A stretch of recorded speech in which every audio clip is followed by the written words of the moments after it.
Hello বন্ধুরা, সবাই কেমন আছেন? আশা করি সবাই ভালো আছেন। আলহামদুলিল্লাহ, আমিও আপনাদের দোয়া ভালো আছি। আর ভালো থাকবো না কেন? আজকে তো একটা স্পেশাল দিন, ঈদের দিন। ঈদের নামাজ পড়ে আমরা বের হয়ে গেলাম ঘোরাঘুরি করার জন্য। তার জন্য চলে গেলাম সৈফুল্লাহকান্দি ইউনিয়নের হাতিরঝিল। ঘুরতে এসে দেখি এত পর্যটক আর কি সুন্দর মাশাআল্লাহ ভিউ, নিজে দেখে অবাক হয়ে গেলাম। তাই না ভিডিও করে পারলাম না। আসল কথা হলো আমাদের সৈফুল্লাহকান্দি এরকম সুন্দর একটা হাতিরঝিল, যেটা মানুষ না আসলে বুঝতে পারবো না। অনেক সুন্দর একটা ভিউ মাশাআল্লাহ।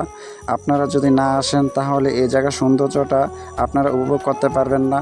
আজকে একটা স্পেশাল দিন, তাই মানুষ এত সুন্দর করে এই জায়গাটা উপভোগ করতে এসেছে। আর আমি দেখেও মুগ্ধ হয়ে গেলাম, আর আপনাদেরকে দেখার জন্য সুযোগ করেও দিলাম। আসল কথা হলো আমাদের সৈফুল্লাহকান্দি অনেক উন্নত হয়ে গেছে। এর মাধ্যমে আমরা অনেক সুবিধা পেয়ে গেলাম, যার কারণে মনে করেন আমাদের সৈফুল্লাহকান্দি অনেক উন্নতি হয়ে যাচ্ছে ধীরে ধীরে।